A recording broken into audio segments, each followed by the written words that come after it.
I'm Andrea Derstine, the director of the Allen Memorial Art Museum at Oberlin College. I'm Andrea Chevalier, Senior Paintings Conservator at the ICA Art Conservation. This painting of Cleopatra with the asp at her breast was donated to the Allen Memorial Art Museum by the Samuel H. Kress Foundation in 1961. It was part of a donation of 10 different paintings from the Kress Foundation in that year, which were all part of the Great Kress Giveaway, whereby Kress paintings were given to museums across the country. It was on view for some time at the Allen Memorial Art Museum, but actually for the past many years, it was down languishing in storage because its surface really was not the kind of painting that we would normally put on display. It really had some conservation issues that needed to be addressed. We felt very fortunate at the museum that we were able to write a grant proposal to the Kress Foundation in order to have the painting conserved, and in fact the foundation paid for the painting's conservation that we'll be speaking about with you today. One thing that I do want to mention is that the painting is actually the Allen's closest connection to the work of Leonardo da Vinci. We have a wonderful collection of about 14,000 works of art at the Allen, and of course none of them are actually by Leonardo da Vinci.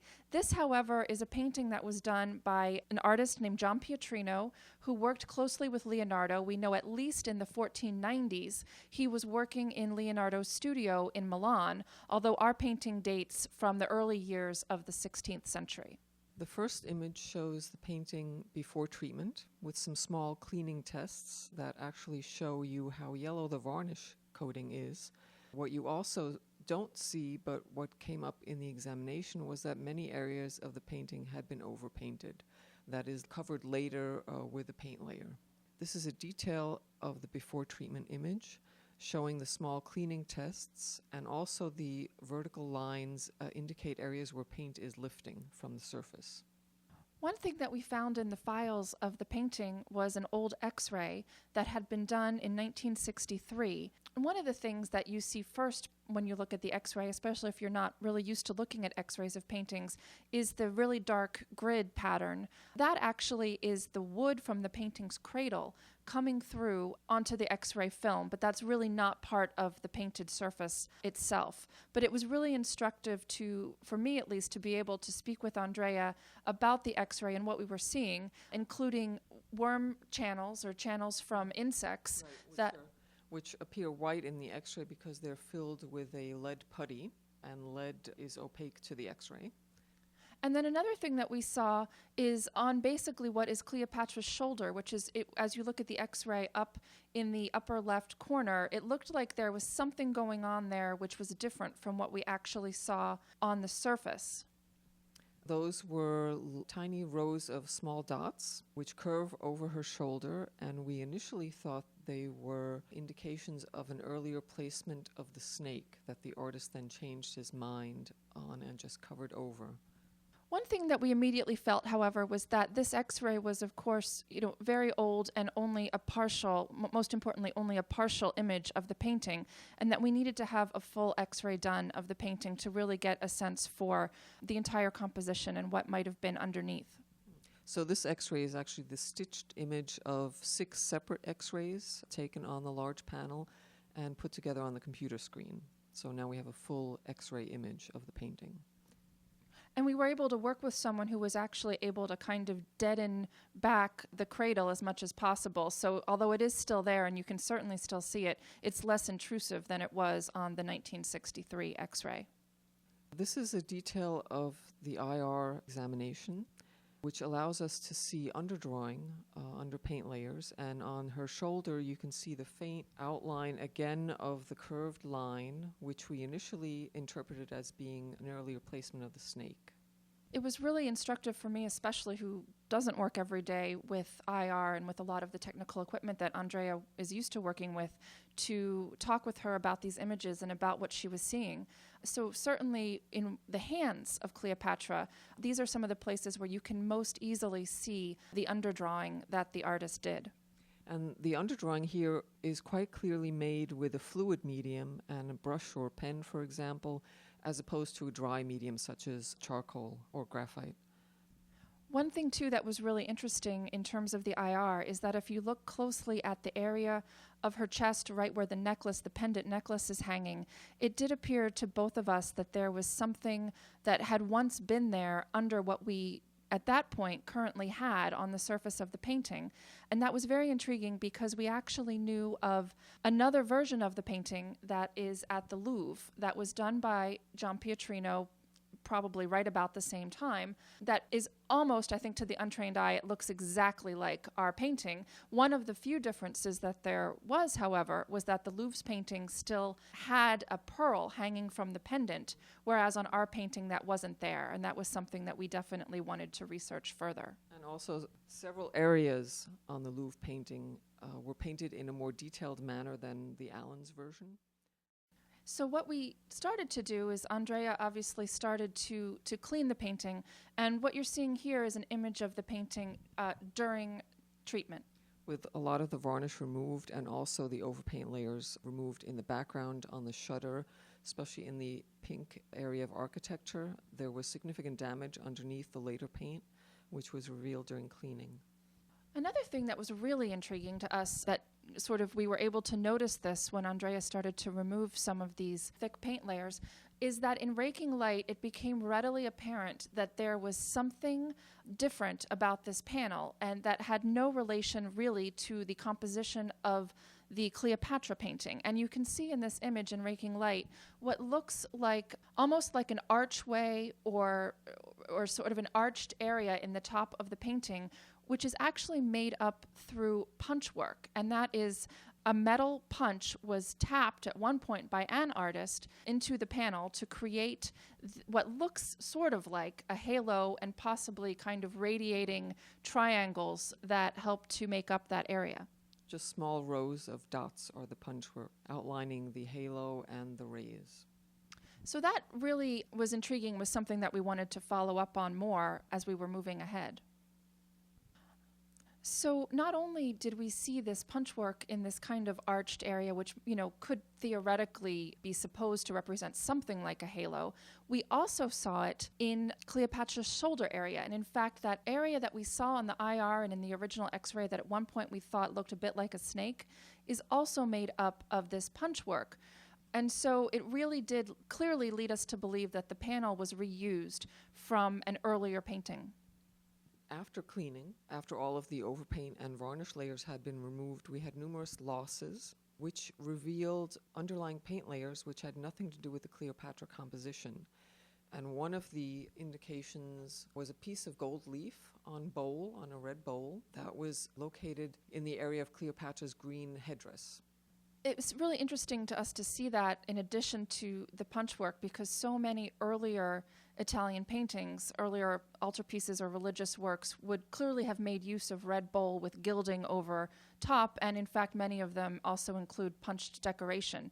So it was really neat to see that in this painting and to get at the fact that in this instance Giampietrino really would have reused an earlier composition like this.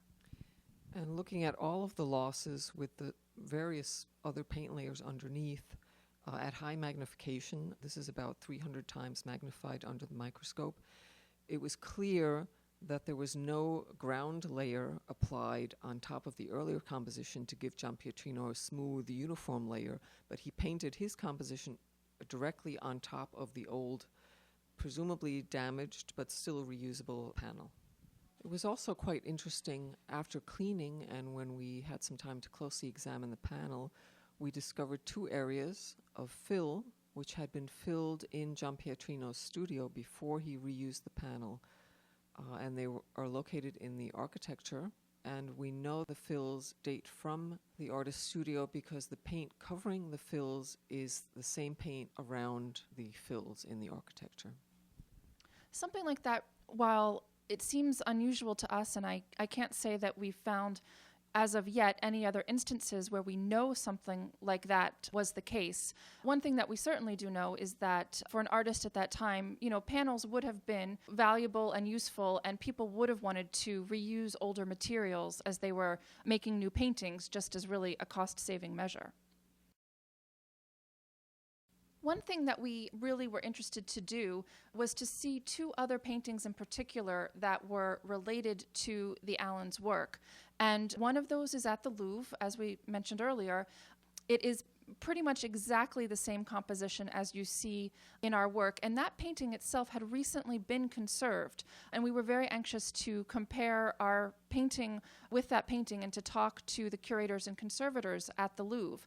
Another painting that is really quite similar to our work in terms of the composition, although it's a different subject, is in the National Gallery in London, and it's Salome with the head of John the Baptist and the executioner. And what we were able to do, again, thanks very much to the Samuel H. Kress Foundation's funding, is to go on a trip to both institutions. And we had made a tracing on mylar of the Allen's Cleopatra, which we then placed on top of both the Louvre's and the National Gallery's paintings to find that there was almost an exact match with the composition, which indicates that the artist used his initial preliminary drawing for the Cleopatra composition again, for two paintings of Cleopatra and for the Salome, where he just changed the position of the arm a bit to conform to the new composition. Yeah, one of the neat things when you look especially at the Salome painting in the National Gallery is you can see that Giampietrino used what we consider at the Allen, of course, the left hand of Cleopatra. He basically gave that hand in the same exact position to the executioner. So it's the same hand, but on a different person, which is really quite intriguing. In fact, all of these compositions are based on an original work of Leda and the Swan by Leonardo, which is lost. The painting is known through several copies and reproductions, but the original painting by Leonardo is completely lost, but it showed a standing Leda and the Swan, and it's, again, the exact same pose that you see here with the outstretched arm and the very graceful turn of the head in our Cleopatra and in the National Gallery of London's Salome.